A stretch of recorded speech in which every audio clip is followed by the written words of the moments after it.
Они планировали рождение ребенка, планировали его будущее. И когда в семье рождается ребенок с особенностью в развитии, эти планы рушатся. И часто, когда родители говорят о том, что рождение ребенка стало причиной нашего разлада, и мы приняли решение, например, отказаться от него, чтобы сохранить семью, возможно, где-то находится более лучший специалист, и кто-то справится с этим лучше, чем я. Сложно мужчине признаться, что он переживает за ребенка, сложнее признаться, что он не знает, как двигаться дальше. Есть такое понятие, что у меня есть сложности, у меня есть проблемы, я смогу это решить. Но важно понять, что сложности и проблемы – это не одно и то же, и ничего общего с рождением ребенка с особенностью не имеют. Когда мы говорили с родителями о причинах, почему ребенок был отправлен, скажем так, в интернат, родители были убеждены, то есть самооценка родителя была настолько низка, и его убедили в том, что он не справится.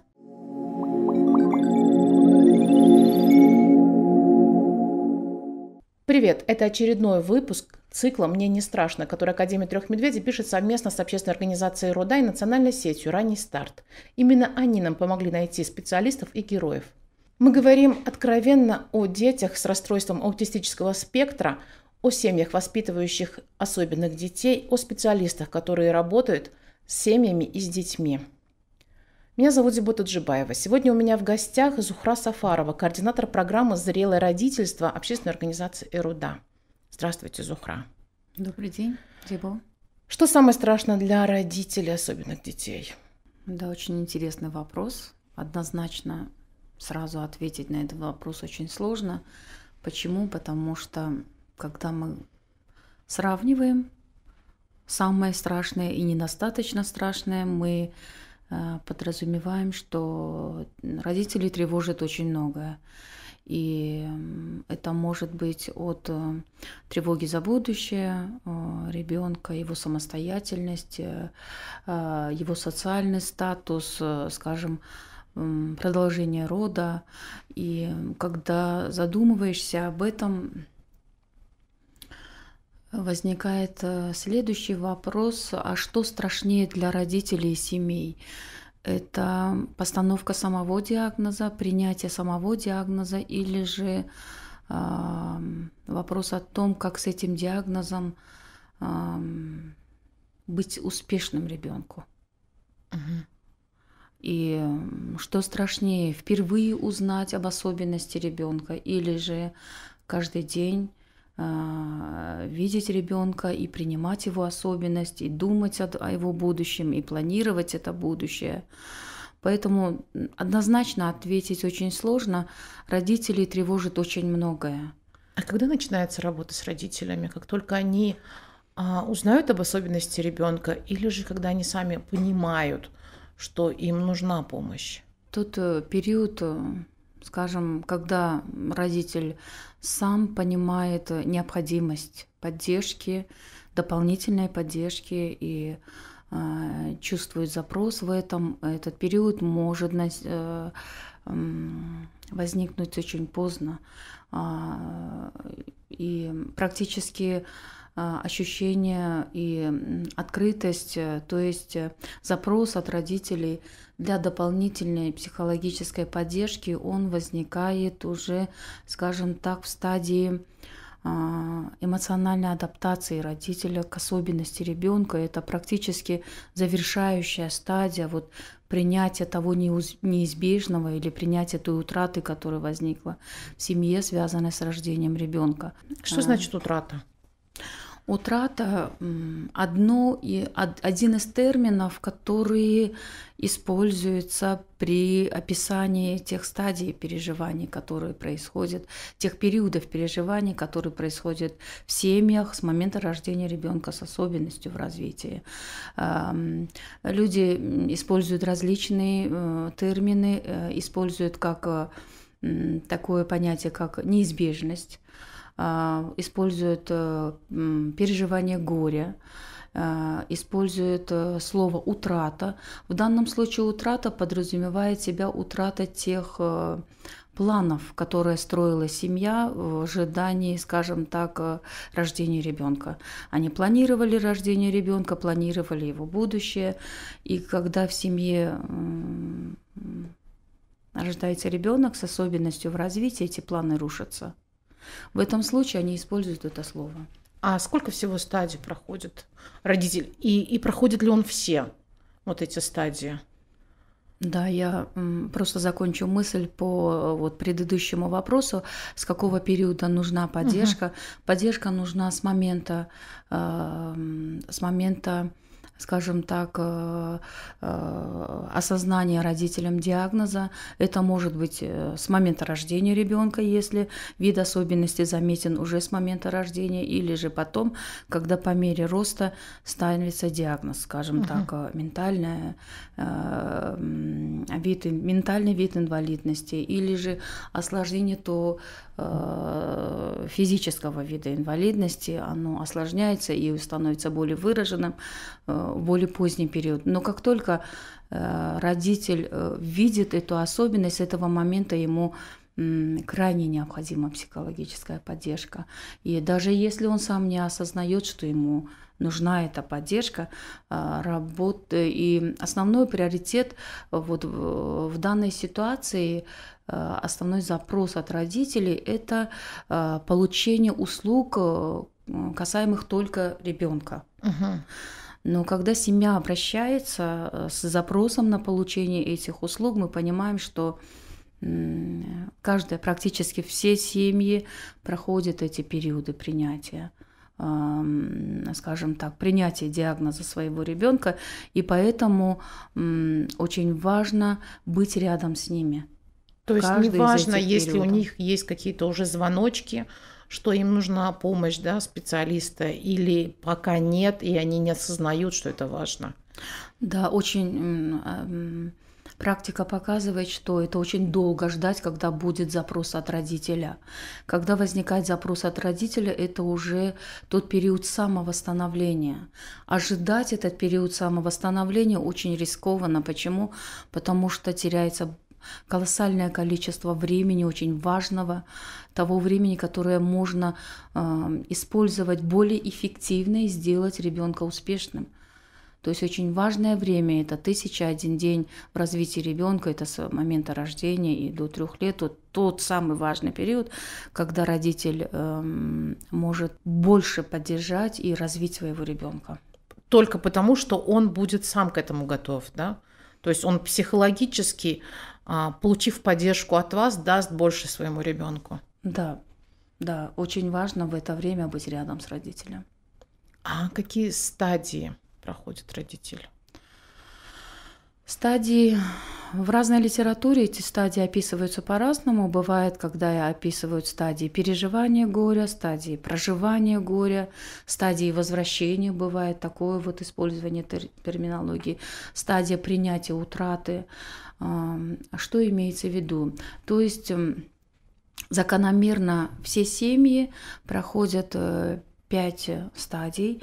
Это от момента оглашения, скажем, диагноза до момента принятия. Что происходит, когда родитель впервые узнает о том, что у ребенка есть определенная, скажем так, особенность в развитии, в физическом или ментальном плане его развития, возникает такая стадия шока и отрицания. То есть та утрата планов, да, когда рождение ребенка в любой семье – это событие. И семья готовится к этому событию, они выстраивают какой-то распорядок, изменяются взаимоотношения, просыпается заложенный материнский инстинкт, он активируется, то есть семья мобилизуется и выстраивает какой-либо план, стратегию семейную. И в этот период рождается ребенок, у которого особенность развития. Все эти планы рушатся в один момент. Возникает шоковая реакция со стадии отрицания, и родители говорят о том, что не может быть, это не происходит не со мной. Они дистанцируются от реальности, они не принимают эту ситуацию. Это вполне адекватная реакция любого человека, потому что когда на человека действует какой-то негативный эмоциональный, скажем так, какая-либо негативная эмоция, первое, что мы делаем, мы пытаемся от нее защититься и держать себя на расстоянии. В этой ситуации вот такой шаг отрицания каждой семье нужно пройти какой-то период для того, чтобы осознать реальность происходящего. А после отрицания и шока? После отрицания и шока наступает стадия гнева. Ее в литературе описывают как гнев или стадия агрессии. Гнев и агрессия проявляются в виде... Возникает чувство гнева, агрессии и на почве безысходности, на почве разочарования родителя, как в самом себе, так и в ребенке. То есть его планы не воплощены в жизнь, рушится то будущее, которое планировала семья, и тут возникает агрессивное чувство отторжения той ситуации, которая возникла с ним. Агрессия и может быть направлена как на близких людей в семье.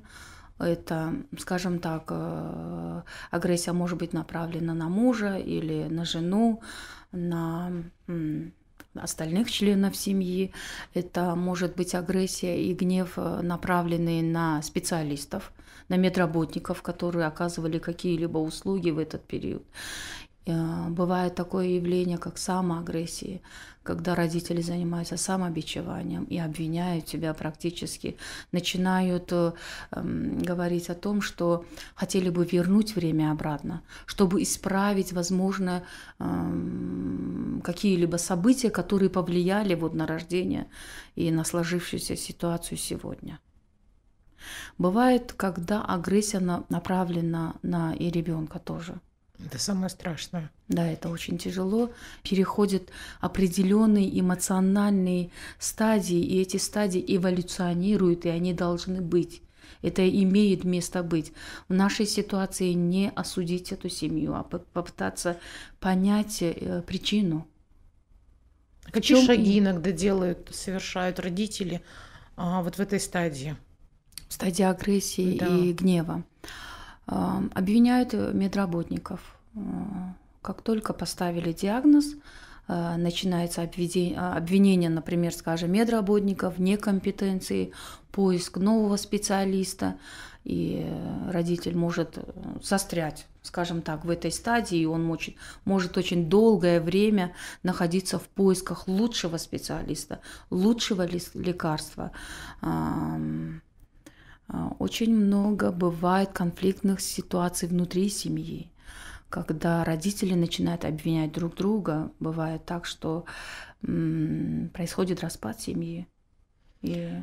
А в какой стадии обычно принимается решение определить ребенка в интернат? Да, такое случается, и однозначно то, что это очень сложный такой вот эмоциональный комплекс переживаний в семье. Это понятно, что это не было решение, принятое в один день. То есть семья к этому шла. И нужно подумать о том, почему именно семья пришла к такому выводу. Что поступило причиной, что послужило причиной. На одной из встреч с родителями мы говорили скажем так, об этой стадии, когда происходит гнев и агрессия в отношении, скажем, окружающих лиц, или самоагрессия, когда родители находятся, скажем так, в стадии обвинения. Выбор семьи и в принятии решений, как сказать, вот эти вот взаимоотношения, они закладываются до рождения ребенка. И не сказать, что влияет на принятие решений именно вот само рождение ребенка. То есть вот тот фон, на котором находилась семья, имеет очень важное значение в будущем, как именно будет себя вести семья в данной ситуации. И часто, когда родители говорят о том, что рождение ребенка стало причиной нашего разлада, и мы приняли решение, например, отказаться от него, чтобы сохранить семью, возможно, где-то находится более лучший специалист, и кто-то справится с этим лучше, чем я. То есть когда мы начинаем общаться с этими семьями, мы приходим к выводу о том, что в семье были какие-то, скажем так, сложности и до рождения ребенка, и именно вот эта вот несплоченность в эмоциональном плане привела вот, скажем так, к таким последствиям в будущем. За гневом. Что следует за гневом?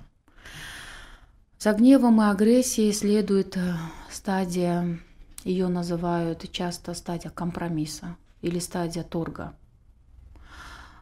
Это очень характерная стадия и характерный период, который возникает после агрессии.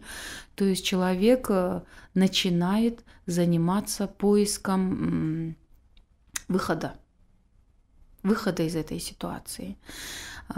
В этот период, возможно, родители принимают решение сдать ребенка в интернат или в детский дом. Вот один из выходов, о котором мы говорили ранее. То есть семья убеждена, что где-то есть лучший специалист, который справится с этим лучше. И если я его сдам, возможно, ребенок будет более успешным. В стадии торга каждый родитель выстраивает свои приоритеты. Например, бывают такие примеры, когда такой пример, когда молитва торга.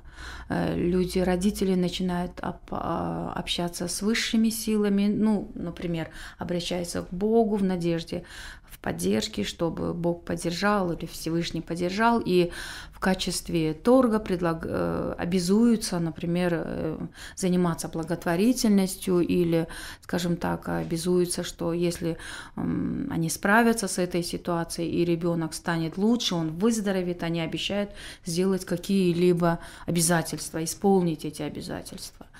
Бывает так, что при общении со специалистом в стадии торга или компромисса родители обещают специалисту, что если произойдет такое, и ты вылечишь полностью моего ребенка, я озолочу тебя.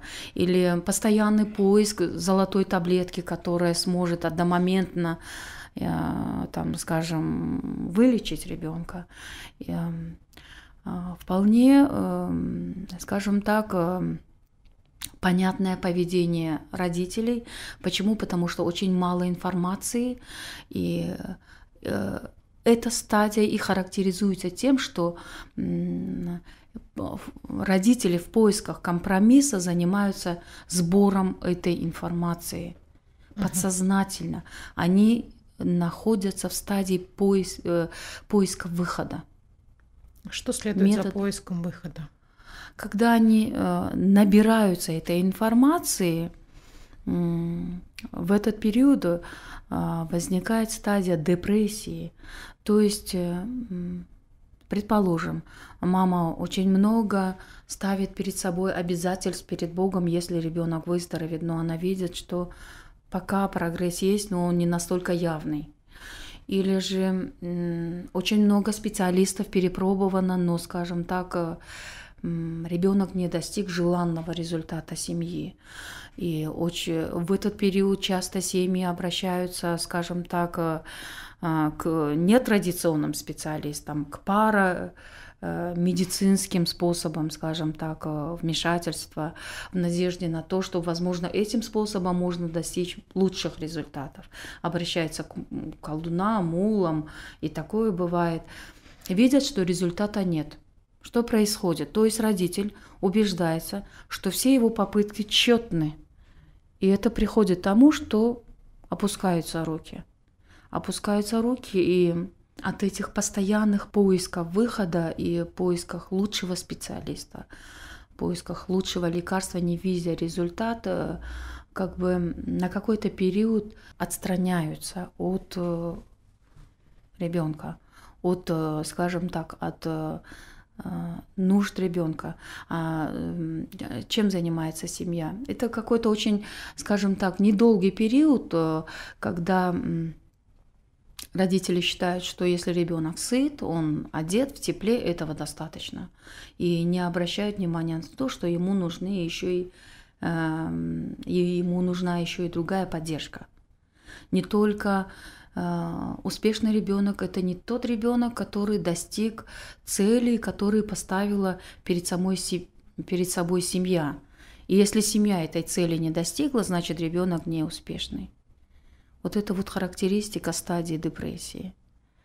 И очень важно в этот период быть рядом с семьей. Очень важно, и каждая семья имеет право проживать эти чувства. Каждый родитель имеет право проговаривать эти чувства, возможно, чувство вины. Почему? Потому что вот та конфликтная ситуация, когда родитель очень любит своего ребенка и очень верит в него, но большое количество энергии тратит и эмоциональной, и физической на уход, возникает такая конфликтная ситуация, чувство вины родителя, что он как бы и любит ребенка, и он верит в своего ребенка, но сил быть постоянно сильным не хватает.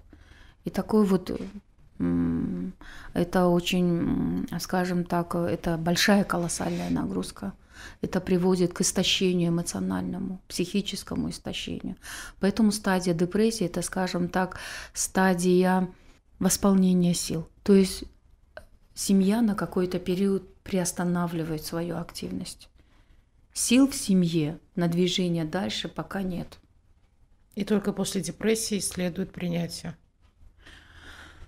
Да, закономерно возникает 5-я стадия, когда проходит определенный период, и очень важно быть рядом с семьей, чтобы эта депрессия не перешла в хроническую форму, чтобы семья не застряла в этом периоде. Наступает 5-я стадия, это в литературе ее описывают как стадия эмоциональной адаптации или эмоционального принятия особенностей ребенка или принятия диагноза. Родитель принимает особенность, и вся дальнейшая активность семьи направлена на ребенка и от приоритетов ребенка. Не ставится семейная цель во главе приоритетов, и ребенок не должен достигать семейной цели, чтобы быть успешным. Родители начинают думать о ребенке, о его запросах, о его потребностях и начинают учиться жить вместе с его особенностью. А может родитель застрять в какой-то стадии и не пройти это все? Каждая семья проходит эту периодичность. Она вполне закономерна при рождении ребенка, но то время прохождения этих периодов у каждой семьи индивидуальное. Бывает, семьи застревают в различных периодах в зависимости от внешних факторов и внутренних факторов семьи. Например, семья застревает в стадии, скажем так, агрессии или гнева, и бывает так, что мамы ребенку, предположим, 5-6 лет, и мама до сих пор обвиняет себя, что когда-то во время родов она, предположим, сделала что-то, что привело к тому, что родился ребенок с конкретным видом особенности. Она практически занимается самобичеванием и до сих пор находится в стадии поиска виновного в сложившейся ситуации. Практически мама застряла. Это мешает ей идти дальше, находить выход из сложившейся ситуации. Очень много времени потрачено на поиск виновного. Мама в истощении, в хронической депрессии, в хронической стрессовой ситуации. А если нет, скажем так, эмоциональной разрядки, если мама занимается постоянным обвинением себя и самобичеванием, откуда сил найти в семье, откуда силы найти для того, чтобы развивать ребенка родителям? А если нет возможности обратиться к специалистам, то есть в этот момент я нахожусь, в недосягаемой зоне, да, допустим, до специалистов. Такое тоже бывает. Да, бывает. Как самой себе помочь? Нет, наверное, да, однозначного ответа такого, чтобы он было просто сделайте вот это, и вам все будет хорошо. Да, нет готового, скажем так, четкого рецепта, что конкретно нужно сделать вот маме, и в итоге будет все супер и отлично. Но в любом случае однозначно одно, что маме надо искать выход, и одно желание мамы уже одно хотя бы желание и мотивация и понимание мамы о том, что ей нужна поддержка, это уже шаг к тому, что она идет в правильном направлении. То есть, когда у мамы нет доступа, скажем так, к компетентному специалисту получить психологическую поддержку, или мама не имеет доступа в каком-либо центре получать эту психологическую поддержку, в домашних условиях как сделать себя, скажем так, сильнее, как сделать ту эмоциональную разрядку, которая как воздух, как чистый кислород крайне необходим маме в семье, в которой растет ребенок с особенностью. Это минутки для себя. Минутки для себя, то есть не обвинять себя, а иметь возможность себя обнять. Пожалеть себя, приласкать, полюбить, приласкать.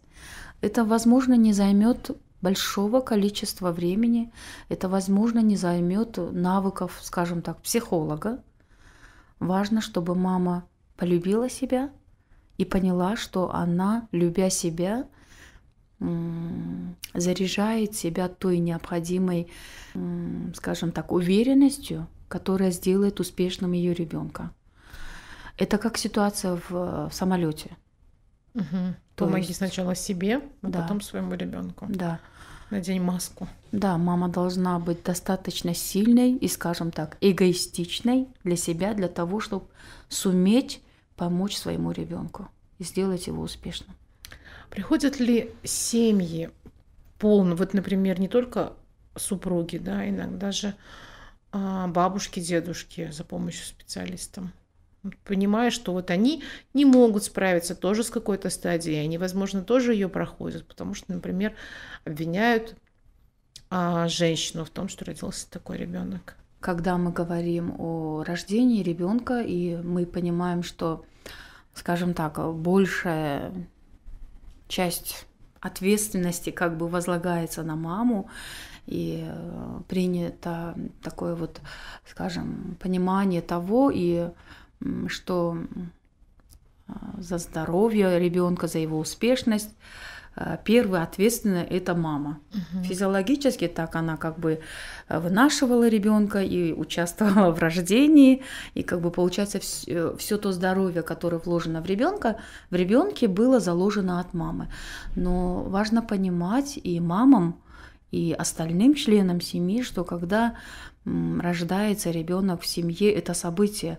Когда рождается в семье ребенок с особенностью, это событие вдвойне. Потому что полностью изменяются взаимоотношения. И члены семьи порой не готовы к этому. Им нужно время на то, чтобы адаптироваться к этой ситуации. И каждому члену семьи нужно разное время. Когда мама думает о том, насколько, скажем так, она важна в семье и насколько важно то взаимодействие, которое происходит в семье, и расклад вещей, который происходит в семье, она должна помнить о том, что семья – это не только ребенок, и это не только приоритет. Ребенок – это важно.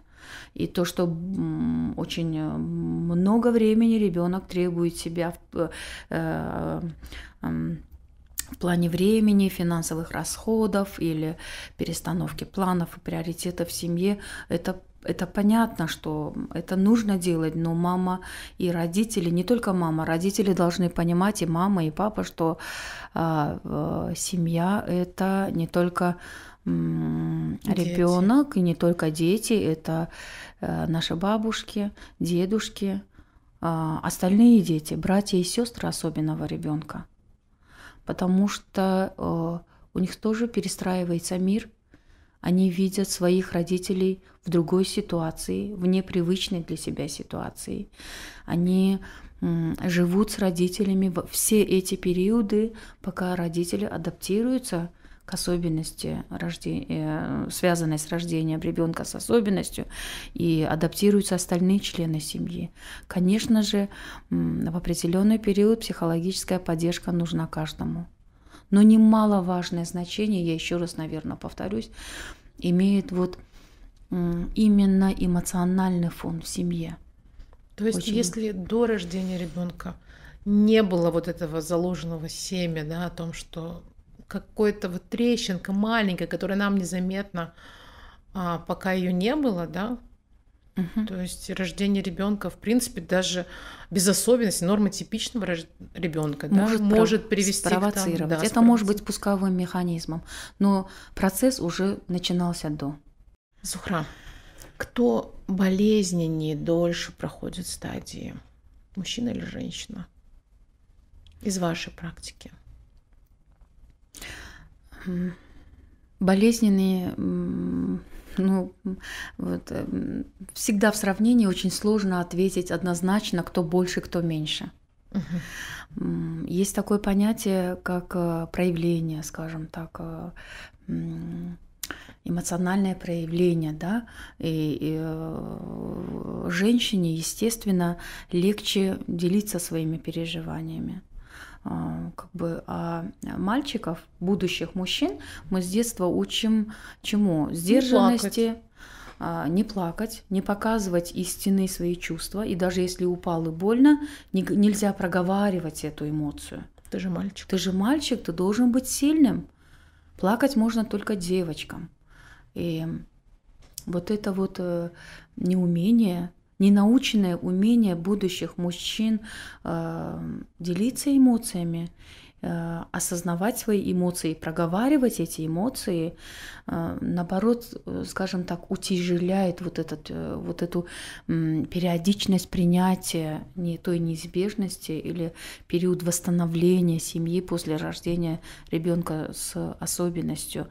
Маме легче, хотя на ней лежит больше ответственности в плане эмоциональной и физического ухода за ребенком, но в плане эмоциональной нагрузки и переживания и принятия сложнее переносить мужчинам, потому что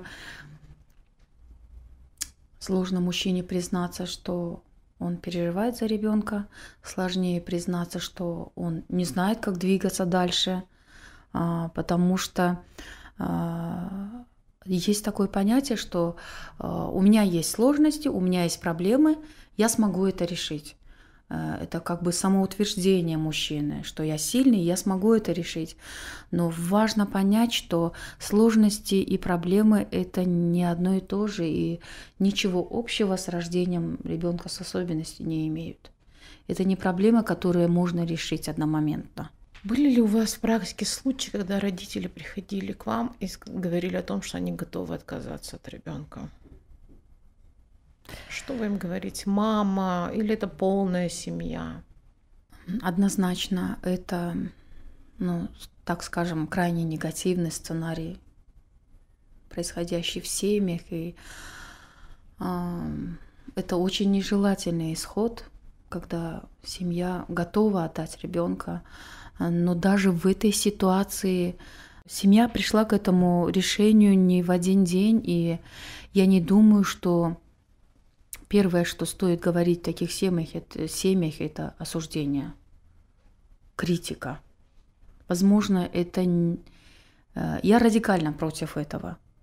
Но это не значит, что при общении в этой ситуации я бы демонстрировала свое негативное отношение к сложившейся ситуации.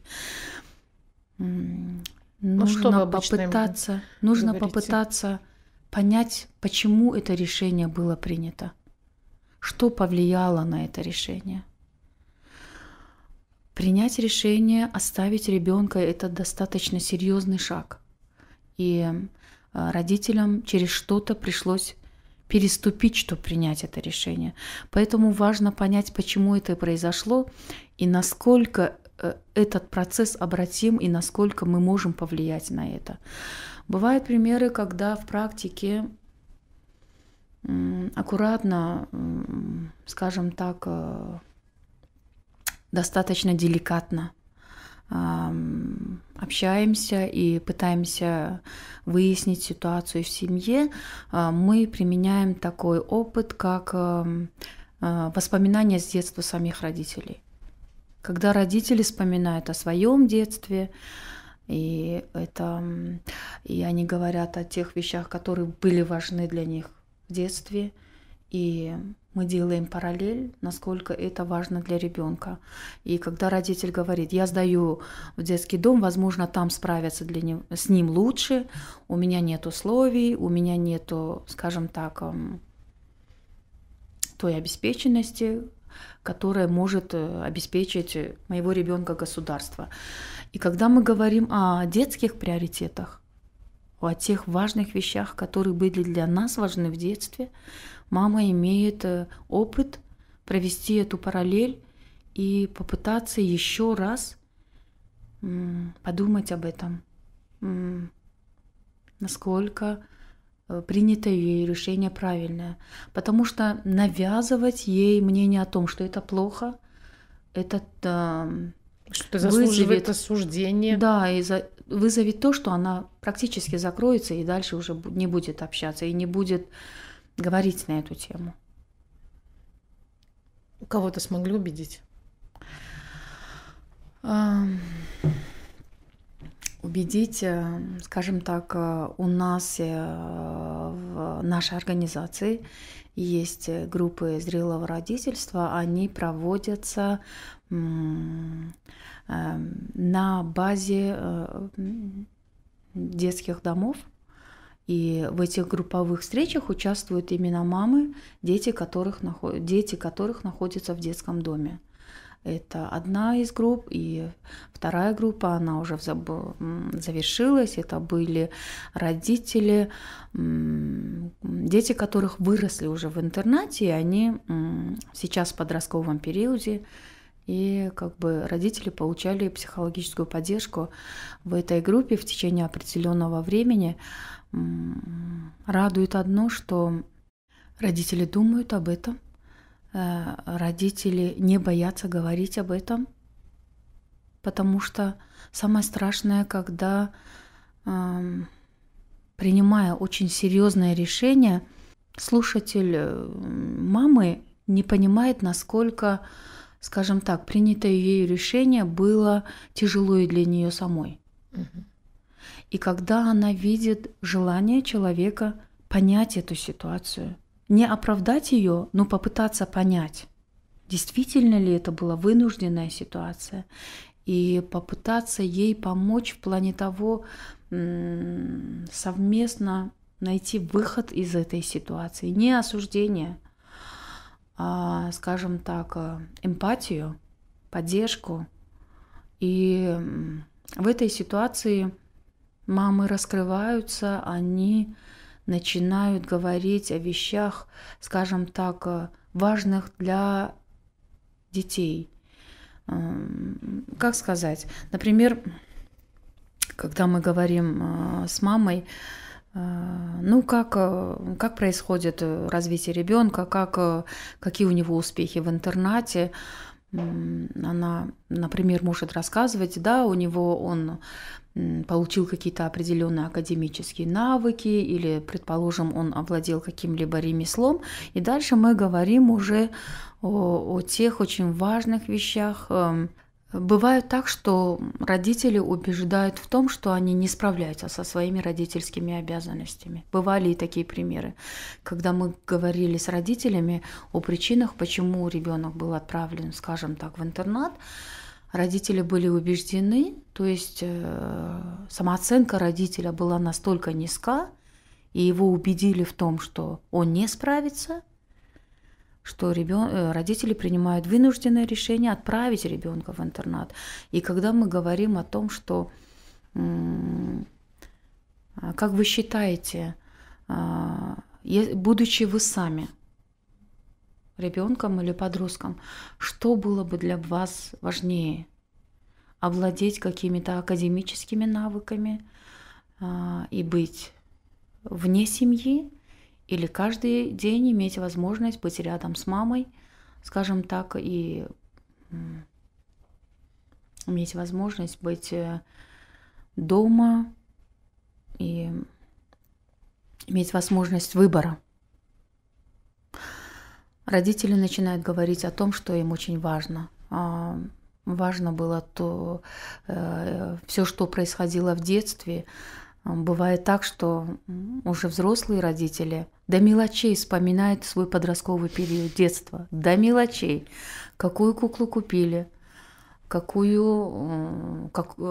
были волосы у куклы, и что папа сказал в этот момент. И когда мы говорим об этом, родители начинают понимать, насколько это чувствительная и важная тема, и почему очень важно участие самого и выбор самого ребенка. Осознанно ли ребенок подходит к выбору, умеет ли он, обладает ли этим навыком выбора ребенок, когда ему предоставляют готовое решение и за него планируют его будущее, это практически не дает ему возможности быть самоактуальным, выстраивать какую-то социальную модель поведения в сообществе. И когда родители имеют практическую возможность этого сравнения, утверждается, что есть еще что-то еще. А кто-то забрал после ваших встреч ребенка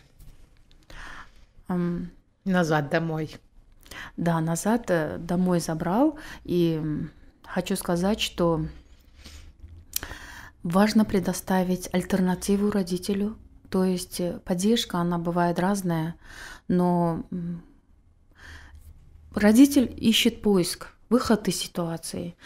Часто родители из благих намерений оставляют детей, надеясь на лучшие условия.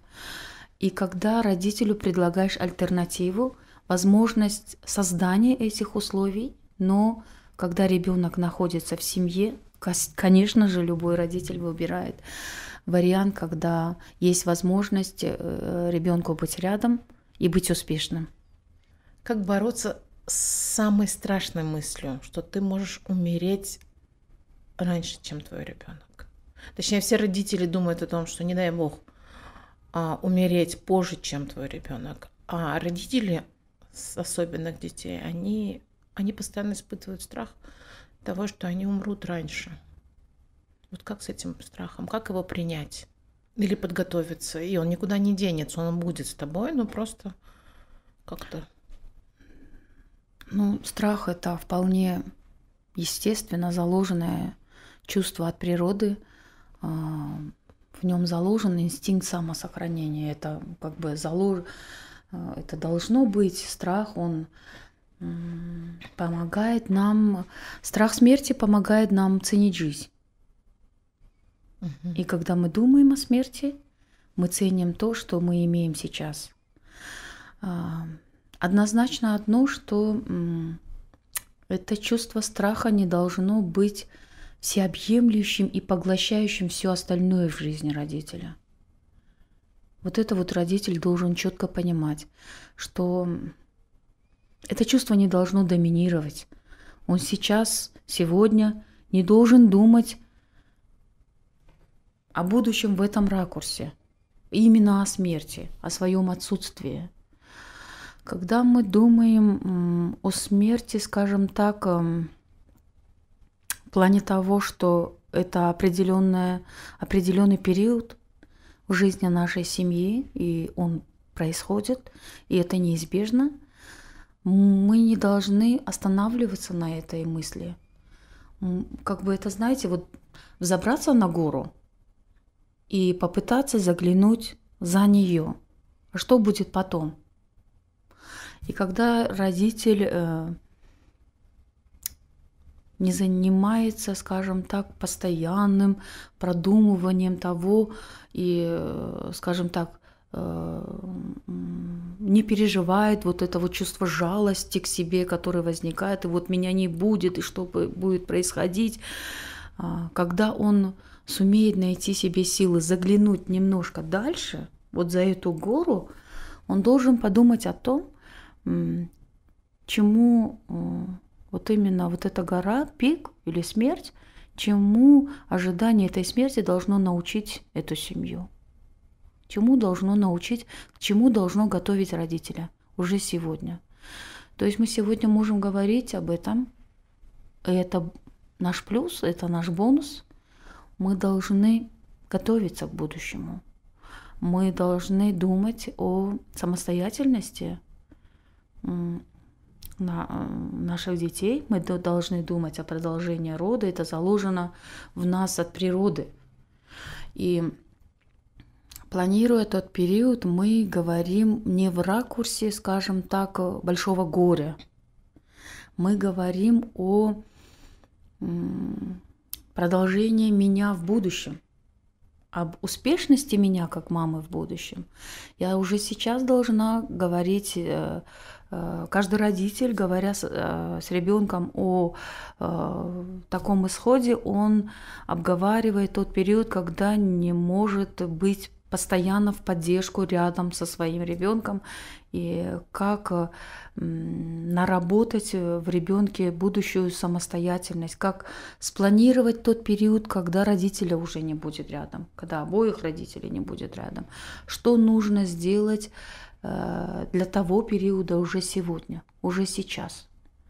И было бы отлично, если бы была практика, скажем, обсуждения этих моментов в семье, для того, чтобы это не была закрытая тема, это не было табу, тема, из которой делают табу и ее не обсуждают, потому что закрытые темы обычно очень чувствительные и остаются как бы непрожитыми. А все эти чувства и эмоции в семье должны иметь практику проживания, проговаривания и планирования. То есть, если беспокоит что-то, мы должны об этом говорить и делиться, и вместе находить выход. Потому что очень сложно гарантировать успешность ребенка в будущем, если мы не выстраиваем это будущее уже сегодня и не предпринимаем какие-то конкретные шаги уже сегодня. Поэтому я думаю, что